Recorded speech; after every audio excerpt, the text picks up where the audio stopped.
राकेश एक साधारण मजदूर था।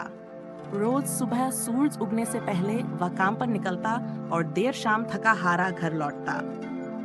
शरीर थक जाता, लेकिन मन को सुकून नहीं मिलता। वह जानता था कि केवल मजदूरी से उसकी जिंदगी नहीं बदलने वाली।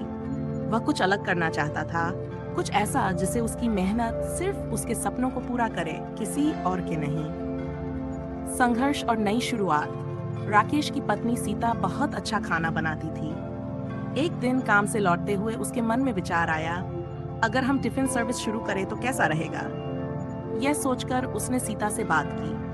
पहले तो उसे संकोच हुआ, लेकिन जब राकेश ने समझाया कि यह हमारे लिए एक नई शुरुआत हो सकती है, तो वह तैयार हो गई।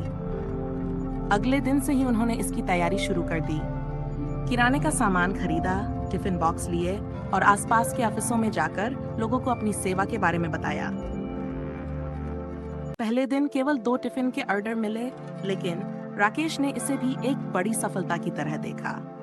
मेहनत और लगन का सफर। रोज सुबह 4 बजे उठकर सीता खाना बनाती और राकेश साइकिल पर टिफिन लेकर निकल जाता। ऑफिस और दुकानों तक समय पर टिफिन पहुंचाना उसकी प्राथमिकता थी।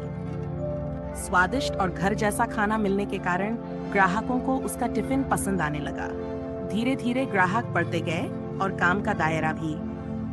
को सब्सक्राइब करो पहले। हाँ जल्दी करो, मुझे पता है कि आप लोग नहीं करते हो, वीडियो देखते हो लेकिन सब्सक्राइब नहीं करते। ये लाल कलर का बटन है, इसे दबाओ, जल्दी दबाओ, जल्दी दबाओ, फिर मैं शुरू करूँ। दबा दो जल्दी, दबा दिया, घंटी भी दबा देना। ठीक। एक दिन एक बड़े ऑफिस से 10 टिफिन का ऑर्डर आया।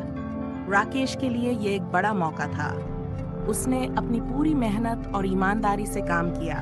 ऑर्डर समय पर पहुंचा और सबने उसके खाने की तारीफ की। अब लोग खुद ही उससे टिफिन मंगवाने लगे। छोटे कदम, बड़ी सफलता।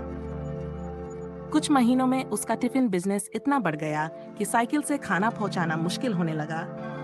उसने कुछ पैसे जोड़कर एक सेकंड हैंड स्कूटी खरीदी, जिससे अब वह ज्यादा लोगों तक टिफिन पहुंचा सकता था। उसने 2 और लोगों को काम पर रखा, एक डिलीवरी के लिए और दूसरा खाना बनाने में मदद के लिए। धीरे धीरे उसका बिजनेस पूरे शहर में फैलने लगा।